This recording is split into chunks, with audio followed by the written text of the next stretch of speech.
अभी तो कितना सुंदर है सावन का महीना, और वो महीना जो भगवान शंकर को सबसे ज्यादा प्रिय है, बहुत प्रिय। कारण माँ सती, माँ उमा, माँ कात्यायनी, माँ कुष्मांडा, माँ स्कंदा, माँ महागौरी, जितनी जितनी माता पूर्व में हुई हैं, जो शिव जी के साथ में ब्याही हैं, शिव को जिन्होंने अपना बना लिया था, उन सभी माताओं ने सावन के महीने में शंकर भगवान को प्राप्त किया था। और शिव जी ने सावन के महीने में ही उनको अपना बना लिया था। और ये बात भगवान शिव ने स्वयं कही। स्वयं भगवान शंकर स्वयं नंदी से ये बात कहते हैं, नंदी मुझे श्रावण अति प्रिय है। नंदी ने पूछा क्यों, तो कहा इस श्रावण के महीने में मेरी अर्धांगनियां मुझे भजती थी, उनको मैंने स्वीकार किया था। और यही सावन के महीने में चराचर जीव, आप देखिएगा गर्मी के समय में छोटे छोटे जो जीव जंतु सब, जितनी गर्मी पड़ती है सब मर जाते हैं। बोलो मरते कि नहीं मरते? अभी बारिश चालू हो गई, बारिश चालू हो गई तो तुम्हारे घर में ऐसे बारीक बारीक नए नए डिजाइन के कीड़े मिलेंगे, और तुम सब टेंशन में रहती हो उस कीड़े के चक्कर में। वो घुस गया, वो वहां से आ गया, ये छोटा सा, इतनी डिजाइन का, उनकी पीठ का कलर अलग देख लो, उनके पंख का कलर अलग देख लो, उनकी इल्लियों को, छोटी छोटी इल्लियों को अलग से देख लो, केचुआ देख लो, केचुआ की भी वैरायटी अलग है, कोई सफेद केचुआ, कोई काला केचुआ, कोई गुलाबी केचुआ, कोई कत्था, कितनी डिजाइन। 83,99,999 योनिया, और उसमें आखिरी योनि ये 84,00,000वीं मनुष्य की योनि। अब इतनी योनियां, और तुम्हारे घर में भी आसपास तुम देखना कितने सारी योनियों को देख लोगे, चीटा को, और चीटे की भी एक डिजाइन आ जाती है। सावन में आते आते चीटे में भी पर आ जाते हैं। अब तुमने देखा कि नहीं देखा वो हमको नहीं मालूम है भैया, देखा है तुम लोगों ने? और जितने आस्था चैनल पर सुन रहा है, सावन में चीटे में भी पर आ जाते हैं। मक्खियों की डिजाइन बदल जाती है। जिस मक्खी को एक बार भगाओगे भग जाती थी, सावन में इतनी अड़ीली हो जाती है कि आके मुंह पे बैठेगी, नाक पे बैठ, उसको भगा के ले जा, भाग भाग भाग। मक्खियां भी इतनी अड़ीली हो जाती है कि वो हटती नहीं है। क्यों? इतनी अकड़ कहां से मक्खी में आ गई, चीटे में पर कहां से आ गए, और इतना ठाट इन कीड़ों में कहां से आ गया कि हर किसी के घर में घुस जाते हैं। तो शिव महापुराण की कथा कहती है, चराचर अचर जीव जंतु पशु पक्षी सबको मालूम है सावन का महीना चल रहा है, हमारे बाबा का महीना चल रहा है जो करुणा करने वाले, ये उनको भी ज्ञान है। उसको पशुपति नाथ कहते हैं, उसको भी मालूम है। अब जरा विचार करिए, जिस चीटे में कभी पर नहीं आते, वो चीटे में सावन में पर आ जाते हैं। जब चीटे को पर दे सकता है तो सावन में एक लोटा जल चढ़ाने वाले को भी मेरा बाबा उड़ा तो सकता है, आगे बढ़ा तो सकता है, उन्नति की ओर ले जा तो सकता है। वो शिव तत्व है, भगवान शिव। अब गर्मी आई, गर्मी में पूरे जीव मर गए, गर्मी में सब सूख गया, कीड़े मकोड़े मर गए गर्मी की तपन के कारण। पर सावन का एक महीना जिसमें भगवान सबको फलना फूलना सब कुछ, पत्तियां भी फूलती हैं, फूल भी फूलते हैं, डालियां भी फूलती हैं, पशु पक्षी जानवर जलचर थलचर सब फूलते हैं। श्रावण का शिव को प्रिय है। और क्या कहा मेरे भोले बाबा ने नंदी से, ए नंदी, श्रावण का महीना हो, शिव तत्व की प्राप्ति को करने के लिए अगर कोई संसार का मानव मुझे पुकारता है, भजता है, शिव कथा कहती है, शिव जी कहते हैं नंदी से, उस जीव का कल्याण करने के लिए मैं स्वयं उसके द्वार तक पहुंच जाता हूं और उसका उद्धार कर देता हूं, उद्धार कर देता हूं। पर किसका चित्त लगे?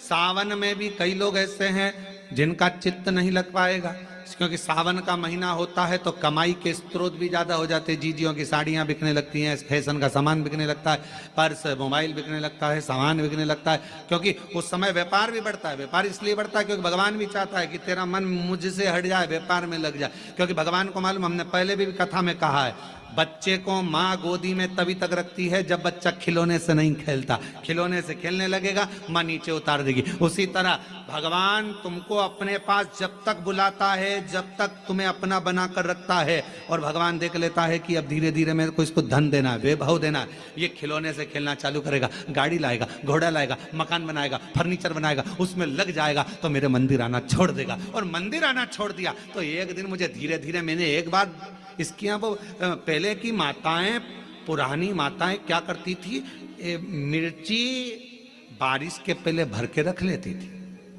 धनिया बारिश के पहले भर के रख लेती थी, हल्दी बारिश के पहले भर के रख लेती थी, अनाज बारिश के पहले भर के रख ले, क्योंकि 4 महीना खाएंगे, खत्म हो जाएगा, अगले महीने में फिर 4 महीने बाद ले आएंगे। उसी तरह भगवान तुम्हें एक बार का वैभव दे देता है, एक बार का धन दे देता है, एक बार की दौलत दे देता है, फिर लोग उसको भोगने लगते हैं, और भोगते भोगते आखिरी में एक दिन ऐसा आता है कि डब्बा खाली हो जाता है। डब्बा खाली होता है, फिर रोने बैठ जाता है, तकलीफ आई, फिर लोटा लेकर भागता है। शिव जी कहते हैं, जो मेरे मंदिर में, मेरी कथा में, मेरे रस तत्व में हमेशा एक जैसा लगा रहता है, उसकी जिंदगी को भी मैं हमेशा उन्नति की ओर बढ़ाते बढ़ाते अग्रणता में लेकर चले जाता। फिर उसको डाउन नहीं करने देता, उसको नीचे नहीं आने देता।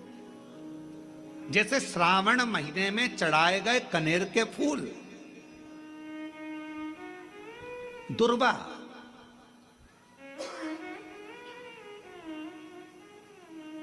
और हम सबसे कहेंगे, मान लो यदि कोई विशेष कोर्ट का केस चल रहा हो, कोई कोर्ट में कोई बातें चल रही हो, अदालत आदि में कोई कार्रवाई चल रही हो, कोई फाइल प्रशासनिक अधिकारियों के पास फंस गई हो और कुछ ना कुछ उसमें अपने को लगता है कि तकलीफ का प्रसंग है, तो हम कहेंगे शिव की आराधना करो, सत्यता पर जियो,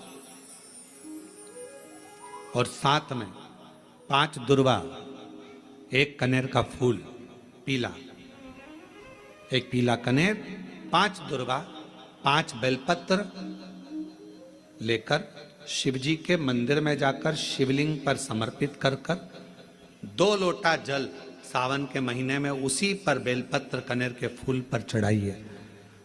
देवाधिदेव महादेव की कृपा होगी। ज़्यादा से ज़्यादा 6 महीना, 7 महीना, इससे ज़्यादा निर्णय आप ही के पक्ष में आएगा और शिव की कृपा से। और इसमें एक बात और स्मरण रखें, जैसे कोई की प्रॉपर्टी है, कोई की जमीन है, और वो जमीन तुम्हारी कोई ने कब्जा कर ली, या तुम्हारा नाम नहीं हो पाई, या कोई उसमें लफड़ा हो गया, या तकलीफ आ गई और पैसा उसमें अटक गया, उसके लिए भी कनेर का पुष्प श्रावण महीने के जितने सोमवार आते हैं, रविवारी, सोमवारी और भोमवारी, कौन कौन से बार हो गए? रविवार, सोमवार और मंगलवार, 3 बार। प्रथम दिवस में कनेर का 1 पुष्प लेना है, द्वितीय दिवस में कनेर के 5 पुष्प लेना है, और तृतीय दिवस में कनेर के 3 पुष्प लेना। बेलपत्र 1-1 साथ में लेकर शिव जी को रविवार के दिन भी समर्पित करें, सोमवार के दिन भी समर्पित करें, और मंगलवार को 3 कनेर के पुष्प के साथ बेलपत्र लेकर बाबा को समर्पित करिए। कितना भी अटकी हुई प्रॉपर्टी होगी, कह दिया उसने मैं तेरे नाम प्लाट नहीं कराऊंगा, और पैसा लेकर बैठ गया, या पैसा नहीं दे रहा है, या किसी भी रूप में वो अटका हुआ है, अगर सावन के 4 सोमवार पढ़े या 5 सोमवार पढ़े आपने, ये प्रत्येक सावन के सोमवार के पहले, फिर से बोलो कौन सा बार? रविवार, सोमवार और मंगलवार, ये 3 बार का क्रम अगर प्रत्येक सोमवार के पहले और बाद में कर लिया, तो आपको उसे प्रॉपर्टी उस व्यक्ति को तुम्हें देना ही पड़ेगी, छोड़ना ही पड़ेगी। उसको खुद अपने आप में बेचैनी होने लगेगी, मुझे बुलाएगा, आपको जाना नहीं पड़ेगा, खुद बस फोन लगाया आपने, भैया हमारा करा दो, हमारा करा दो, 2 बार 3 बार अगर बोला, चौथी बार वो खुद बुलाएगा, बेचैनी बढ़ेगी। मेरा बाबा उसको खुद खल बुला देता है। शिव शिव है, उसको कहते सत्यम शिवम सुन, शंकर शंकर, वो नित्य कृपा करने वाला, नित्य कृपा। और सावन का महीना 1 लोटा नहीं, कितना? 2 लोटा जल चढ़ा रहे हो सब लोग? बहुत जोरदार। श्रावण का पहला सोमवार होता है शिव तत्व का, श्रावण का दूसरा सोमवार होता है देवी तत्व का, मां दुर्गा, मां भवानी।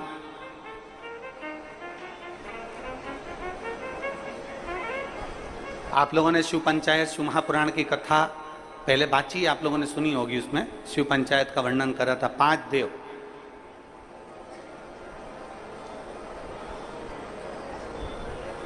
शंकर भगवान, स्वयं पंचदेव में प्रथमता प्राप्त कर कर बैठते। मां दुर्गा, भगवान नारायण शिव पंचायत में, भगवान भास्कर देव और स्वयं भगवान शिव के सुंदर आनंद धारण करने वाले श्री गणेश पंच।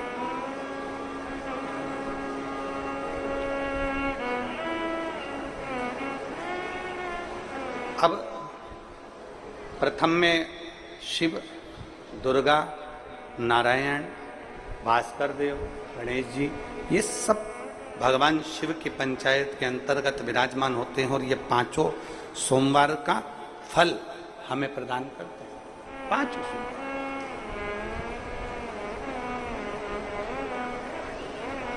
एक एक सोमवार की महत्वता है, एक एक सोमवार का क्रम है। कई माताएं उस क्रम को धारण भी करती हैं, ऐसा नहीं कि कई माताएं नहीं करती हैं, सबका अपना अपना नियम होता है। कोई शिव मंदिर में जाता है तो एक अक्षत, एक चावल का दाना शिव जी को समर्पित करता है, कोई मंदिर जाता है तो एक पुष्प शिव जी को समर्पित करता है, कोई मंदिर जाता है तो एक बेलपत्र शिव जी को समर्पित करता है, कोई मंदिर जाता है तो जल समर्पित करता है। सबका अपना अपना भाव है, जैसे तुम शिव को मना सकते हो। जैसे आप भगवान शंकर को नहीं जा सकते।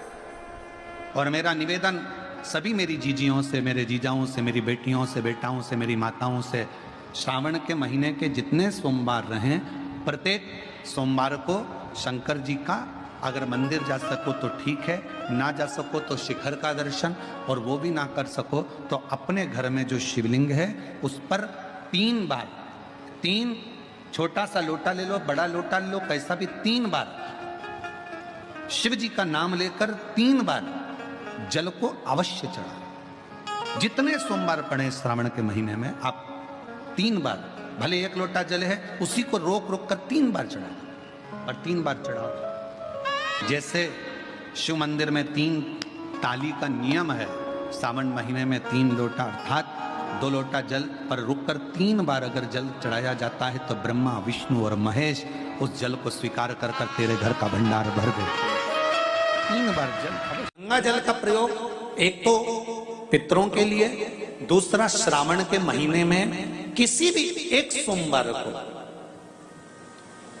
अगर व्यापार नहीं चल रहा है, नौकरी नहीं मिल रही है, तो कोई तकलीफ आ रही है, तो कोई कष्ट आ रहा है, कोई रोग बढ़ रहा है, डॉक्टर से ऐसा लग रहा है कि ये बड़ी बीमारी बताने वाला है, शरीर में कोई गांठ पड़ गई है और वो जांच के लिए गई है, तो बिल्कुल श्रावण के महीने में किसी भी एक सोमवार को गंगा जल लेकर जाइए शिव मंदिर में। शंकर जी के मंदिर में थोड़ा सा गंगा जल नंदी को समर्पित कर कर, थोड़ा अशोक सुंदरी को समर्पित कर कर, थोड़ा गणेश और कार्तिकेय को समर्पित कर कर, थोड़ा सा गंगा जल जया, विषहरा, शामरीबारी, दौतली और देव को समर्पित कर कर, थोड़ा सा गंगा जल शिवलिंग पर समर्पित कर दो। उस गंगा जल को वापिस झेल कर लेकर आओ। 3 दिन तक लगातार उस गंगा जल को पीना प्रारंभ करो। उसके बाद जांच के लिए आप कहीं पर भी जाइए, बाबा कृपा जरूर करेगा, ये निश्चित था। उस गंगा जल की प्रधानता, उस गंगा जल का एक गौ माता, गौ, गंगा और संत, ब्राह्मण, साधु, सन्यासी, सात्वित्ववान नारी, कन्या, स्त्री, इनका जो महत्व है उसको जान गए तो जिंदगी सार्थक हो।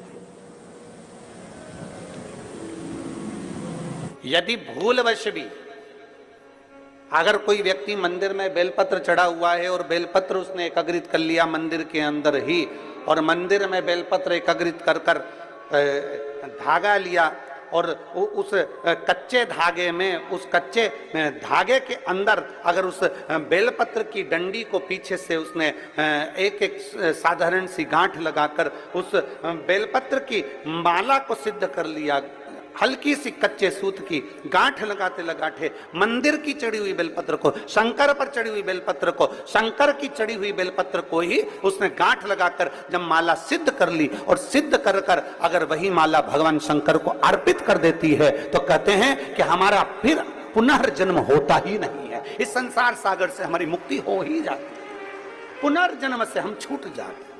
जैसे जगत गुरु शंकराचार्य जी कहते हैं पुनरपि जननम पुनरपि मरणम, उस प्रपंच से छुटकारा।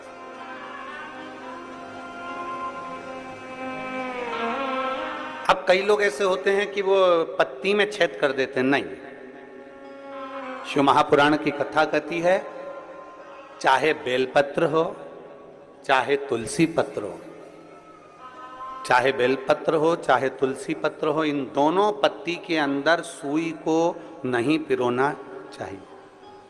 बेलपत्र के अंदर भी सुई को नहीं डाला जाता और तुलसी पत्र के अंदर भी सुई को नहीं डाला जाता, दोनों पत्र में। हाँ, कच्चे धागे से आप उसमें डंडी में गांठ लगाकर भगवान शंकर को माला धारण कर सकते हो, पर कौन सी बेलपत्र? फिर से बोलो जरा जम के, कौन सी बेलपत्र? जम के आवाज आना चाहिए। जो शंकर भगवान पर चढ़ी हुई है वही बेल धोया, माला सिद्ध करी और वही माला मेरे देवाधिदेव महादेव को समर्पित कर दी, वही माला। आप में से कई माताएं ऐसी बैठी है जो सावन के सोमवार का व्रत करती हैं। कौन कौन ने करा था सावन के सोमवार का व्रत? हमने भी करा था, तो हम भी उठाए, ठीक है। आप लोगों ने व्रत किया ना। अब आप में से और हम में से कई माताएं बहन भाई ऐसे होंगे जो व्रत करे होंगे, तो उन्होंने एक टाइम फलाहार किया होगा, एक टाइम जम के बोलो भोजन किया होगा। आप में से कई लोग ऐसे होंगे जिन्होंने एक टाइम फलाहार करा तो दूसरे समय पर भी फलाहार किया होगा। आप में से कुछ लोग ऐसे होंगे जो एक टाइम केवल फलाहार करे होंगे, दूसरे समय कुछ भी नहीं लिया। बोलो बोलो, सही है कि गलत है? अब ईमानदारी से बोलना। आप में से कई लोग ऐसे होंगे जिन्होंने दिन भर कुछ भी नहीं खाया होगा, केवल एक गिलास दूध, एक फल और बाबा का प्रसाद लेकर और व्रत कर लिया। अब आप में से कई लोग ऐसे भी होंगे जिन्होंने दोनों समय भोजन करा होगा और सुबह नाश्ता भी किया होगा, दिन में पानी पूरी भी खाई होगी, शाम को थोड़ा भगर भी, सब खाया। अब जरा बहुत बहुत गहन चिंतन वाला विषय है, जरा ध्यान दीजिएगा। एक व्रत करा, एक टाइम भोजन, एक टाइम फलाहार, एक ने व्रत करा दोनों समय फलाहार, एक ने व्रत किया कि मैं कुछ नहीं खाऊंगा, एक फल, एक गिलास दूध, एक ने सब कुछ खाया, मतलब दिन भर भोजन कर, दिन भर भोजन कर। अब जो एक समय फलाहार कर रहा है वो भी शंकर का भगत है, जो एक दोनों समय फलाहार कर रहा है वो भी शिव का भगत है, जो एक फल ले रहा है और एक गिलास दूध ले रहा है वो भी शिव का भगत है, और जो दोनों समय भोजन कर रहा है वो भी शिव का भगत है। अब शंकर जी से पूछा जाए कि इनमें से तुम मुक्ति किसको दोगे, इनमें से तुम मोक्ष किसको दोगे, इनमें से सबसे पहले तुम किसकी सुनोगे, किसकी सुनोगे? तो भगवान देवाधिदेव महादेव का चरित्र कहता है माता पार्वती से, पार्वती भले तुम भूखे रहो मत रहो, पर इतना जरूर करो कि किसी का दिल ना दुखे, तो मैं प्रसन्न हो जाता हूं और वर प्रदान कर। तुमने व्रत किया ना किया, तुमने साधना करी ना करी, तुमने तप किया ना किया, तुमने उपास किया ना किया, पर इतना जरूर करो कि जिस दिन तुम्हारा व्रत, जिस दिन तुम्हारा उपवास है, उस दिन तुम्हारे मुख से अपशब्द ना निकले। जिस दिन तुम्हारा व्रत है उस दिन तुम्हारे मुख से आड़ा टेढ़ा ना निकले। जिस दिन तुम्हारा व्रत है उस दिन तुम अपने पिता, पति और परमात्मा, इन तीन के झूठे बर्तन अवश्य घिसे, अवश्य मांजे।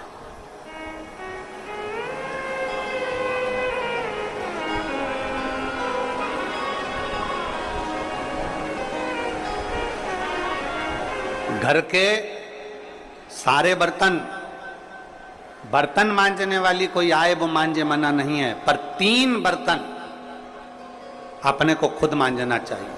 पहले नंबर पर पिता के झूठे बर्तन, दूसरे नंबर पर पति के झूठे बर्तन और तीसरे नंबर पर परमात्मा के झूठे बर्तन हमें स्वयं मांजना चाहिए। हमें स्वयं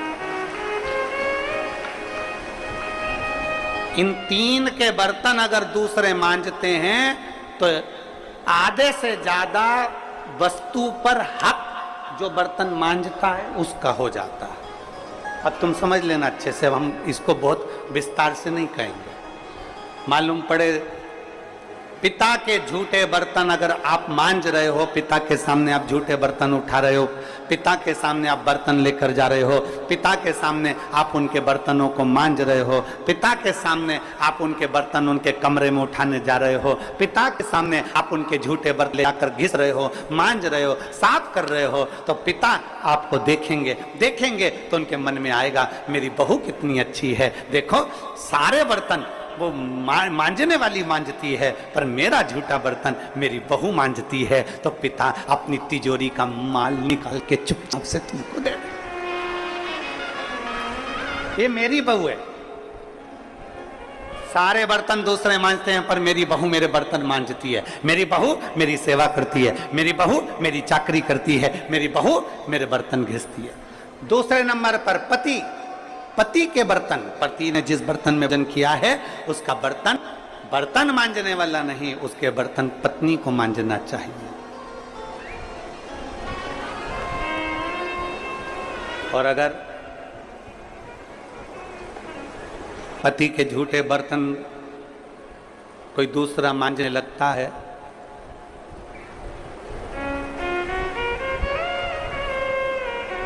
तो एक दिन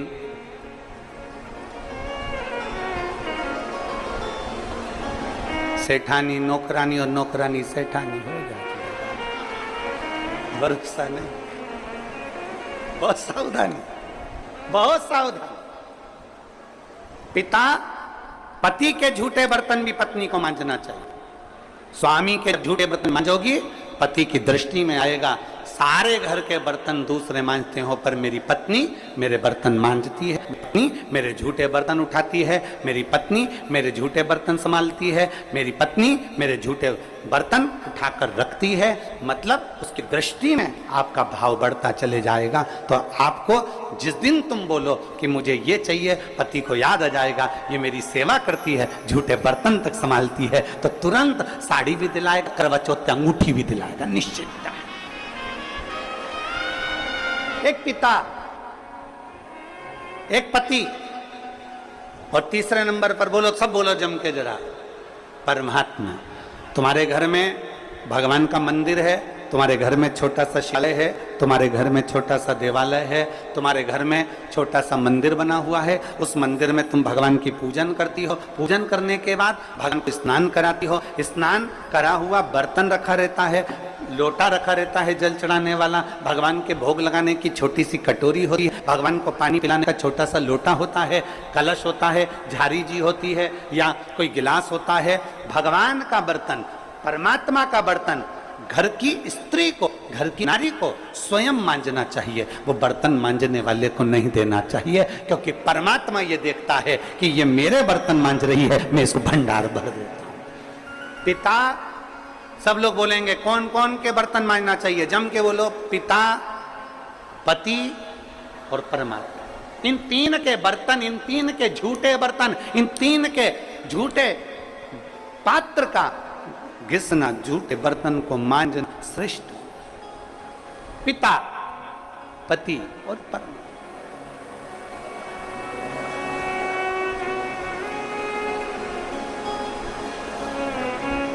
श्रेष्ठ। एक विश्वास अपने भीतर जागृत करें, और जिस दिन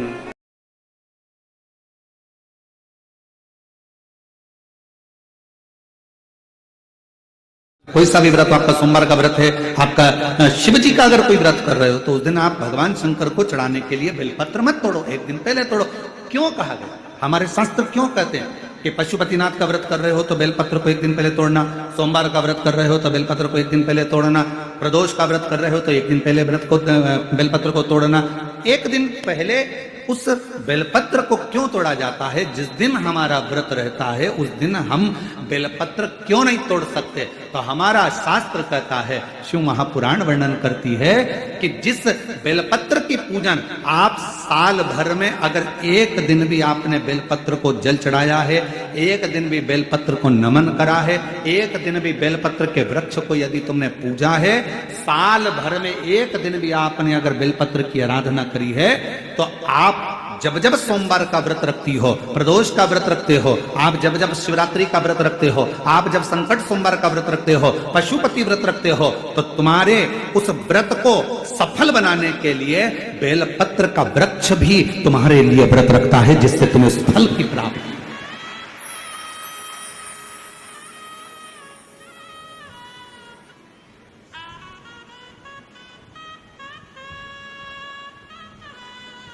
कथा सुनने आ रहे हो? घर के बाहर बेलपत्र का पेड़ है, कथा श्रवण करने जा रही हूं, बेलपत्र का वृक्ष है। नहीं, आपको अगर कथा सुनने जा रहे हो तो बेलपत्र अगर चढ़ाना है तो एक दिन पहले आप बेलपत्र को उतारो। कथा सुनने के लिए जा रही हूं और बेलपत्र रास्ते में से तोड़ कथा में जाकर बैठ गई, बेलपत्र शिव पुराण को समर्पित कर दिया या कथा में समर्पित कर दिया, या विचार करा कि मेरा बेलपत्र व्यासपीठ तक जाएगा, झोली में डाल दिया। ध्यान रखना, कथा सुनने के लिए आ रही हो, सामने बेलपत्र का वृक्ष दिख गया, उसको झुककर प्रणाम करो, नमन करो और कहो, मेरे बाबा, मेरे शंभु, आपका दर्शन कर जा रही हूं। मैं जानती हूं इस बेलपत्र के वृक्ष में गौरी शंकर हैं, मैं जानती हूं इस बेलपत्र के वृक्ष में नारायण लक्ष्मी है, मैं जानती हूं इस बेलपत्र के वृक्ष में 64 योगनियां है, मैं जानती हूं इस बेलपत्र के वृक्ष के तने में स्वयं कुबेर बैठकर साधना करता है। इस बेलपत्र के वृक्ष को मैं नमन करती हूं। बाबा, आपसे प्रार्थना करती हूं कि मैं कथा सुनने के लिए जा रही हूं, जब मैं कथा सुनकर वापिस आऊं ना, हे बेलपत्र महारानी, हे बेलपत्र के वृक्ष, हे शंकर, ऐसी कृपा करना कि मेरी खाली झोली को भंडार से भर देना, उसको नमन कर। और हम क्या करते हैं? कथा सुनने जा रहे हैं तो बेलपत्र का वृक्ष अपने आंगन में है या बेलपत्र का वृक्ष रास्ते में पड़ गया, 4-6 बेलपत्र तोड़ लिए, कथा में जाकर बैठ गए, कथा सुन ली, बाद में बेलपत्र समर्पित कर, ना ना ना ना, आते समय बेलपत्र को नमन करते हुए,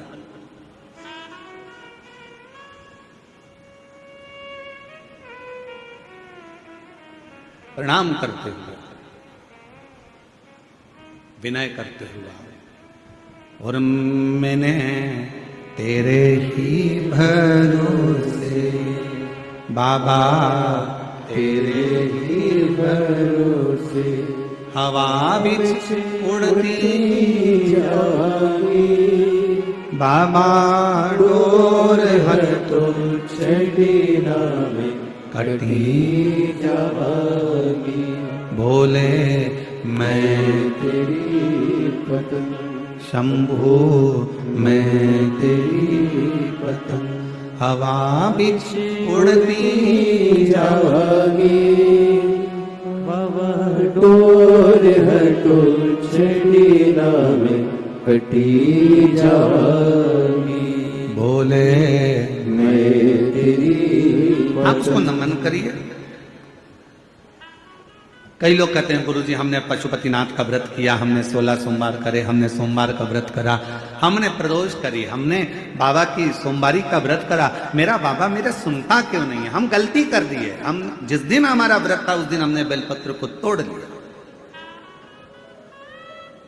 उतार लो। हम भूल गए। हम सबसे कहेंगे, अगर YouTube पर हमारी पूर्व की कथा डली हो, एक पुष्प शिव महापुराण की कथा, त्रिपुंड शिव महापुराण की कथा, बेलपत्र शिव महापुराण की कथा, जब पुरानी जो YouTube पर हमारे YouTube पर अगर डली हो तो वो कथा को आप निकालना, उसको एकांत में बैठकर थोड़ा सा श्रवण करना कि पुष्प का महत्व क्या है। कौन सा फूल जमीन पर गिरा हुआ भी शंकर को स्वीकार होता है।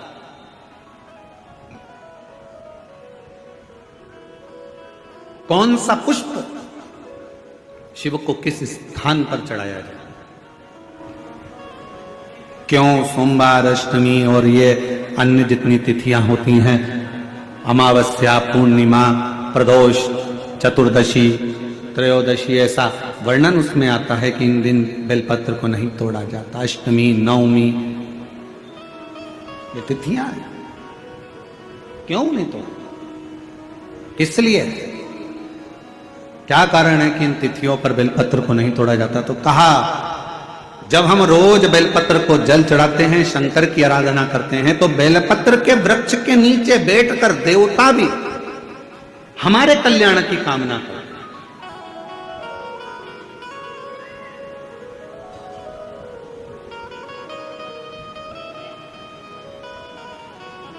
कितनी बड़ी बात लिखी है। लिंग पुराण को उठाकर अगर आप पढ़ेंगे तो उसमें लिखा है, 1.25 किलो सोने के सिंहासन पर, कितने किलो, जम के बोलो जरा, आवाज नहीं आई। 1.25 किलो सोने के सिंहासन पर मखमल का गद्दा बिछाकर एक शालिग्राम भगवान की मूर्ति, शालिग्राम भगवान की शिला रखकर उस पर सोने का छत्र 0.5 किलो का लगाकर हीरों और पन्नों से शालिग्राम भगवान का श्रृंगार कर कर किसी को दान करने का फल मात्र एक बेलपत्र शंकर के मंदिर में जाने से प्राप्त हो जाता है।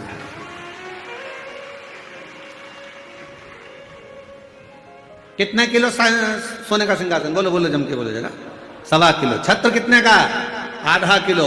हीरे, रतन, माणिक, मोती, सोने से जड़े हुए शालिग्राम भगवान को सिंहासन पर रखकर दान करने का जो पुण्य होता है, 1000 अश्वमेध यज्ञ का बराबर का जो पुण्य होता है, हजारों सर्वोत्तम यज्ञ करने का जो पुण्य होता है, सोम यज्ञ करने का जो पुण्य होता है, वो एक बेलपत्र शंकर भगवान को चढ़ाकर भगवान शिव को अर्पित करने से प्राप्त हो जाता है।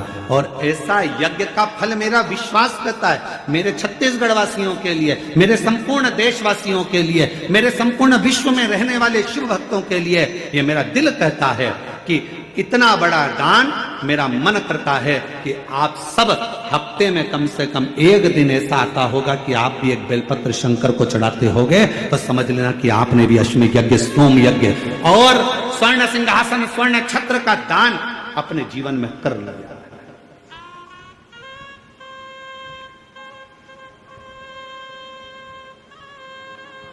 तीन वचन भगवान शिव ने पार्वती जी को दिए हैं, सावधानी से सुनिएगा उन वचनों को।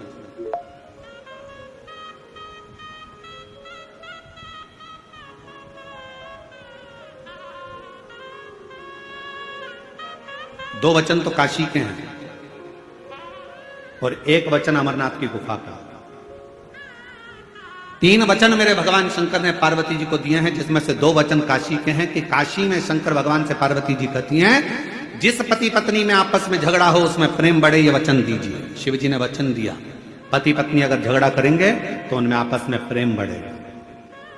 झगड़ा करने के बाद प्रेम बढ़ता है, स्नेह बढ़ता है। दूसरा वचन दीजिए, काशी में अगर कोई मरेगा तो उसको गुरु मंत्र तुम्हें देना पड़ेगा, तारण मंत्र तुमको देना पड़ेगा। शंकर भगवान ने वचन दिया कि काशी के अंदर अगर कोई मरेगा तो उसको तारण मंत्र में दूंगा, तारक मंत्र में दूंगा। और अमरनाथ की गुफा में तीसरे नंबर का वचन भगवान शंकर ने दिया, शिव जी ने दिया, बाबा जग कल्याण के लिए एक वचन चाहिए। क्या? भूल से भी अगर कोई एक बेलपत्र का स्पर्श मात्र कर ले, स्पर्श मात्र कर ले, अगर भूल से भी अगर कोई बेलपत्र को छू ले या बेलपत्र का स्पर्श कर कर आपकी आराधना में या किसी को दान में दे दे, तो वो संसार सागर में दूसरी बार जन्म ना ले, वो आपके धाम में जाकर विराज नहीं। वचन दीजिए कि जननम पुनरपि मरणम के प्रपंच से छुड़ा देता है एक बेलपत्र का पौधा।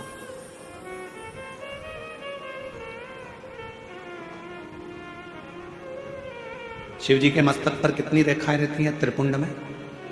आवाज दो, आवाज नहीं है।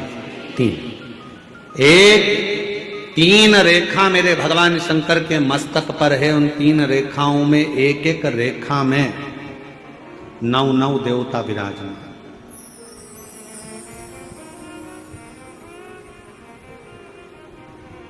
एक रेखा में 9 देवता, दूसरी रेखा में 9 देवता, तीसरी रेखा में 9 देवता। ऐसे शिव जी की त्रिपुंड रेखाओं में 27 देवताओं का वास।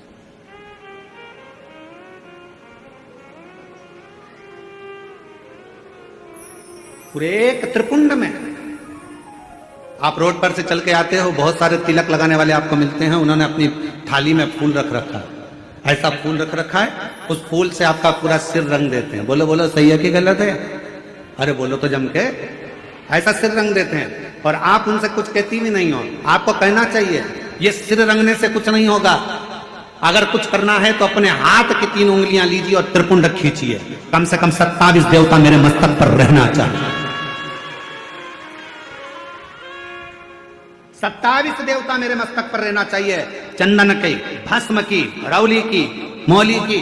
अगर आप किसी भी भस्म का, चंदन का मस्तक पर अगर आप अष्टगंध का भी अगर त्रिपुंड लगा रहे हो तो आपके मस्तक पर 27 देवता त्रिपुंड की 3 लाइन खींचते से ही विराजमान हो जाते हैं।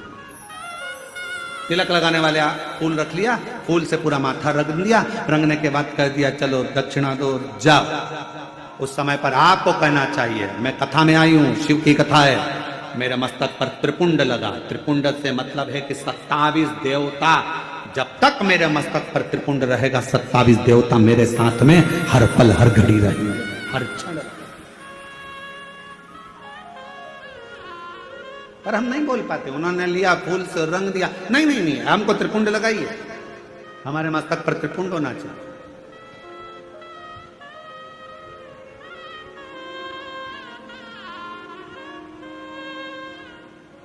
शिव जी के मंदिर जा रहे हो, भगवान शंकर का जल है, उसको भी मस्तक पर त्रिपुंड के भाव से लगा सकते। भस्म है, भाव से लगा सकते।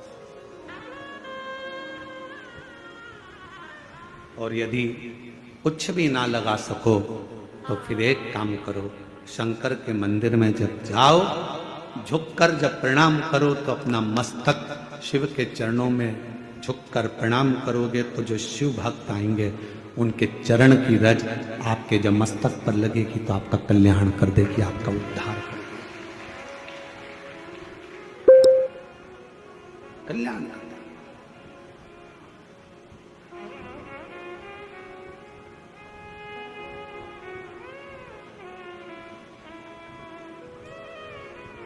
कहते हैं कि 27 देवता जो त्रिपुंड में विराजमान है वो शंकर से मिलाने का कार्य करते हैं, शिव से मिलाने।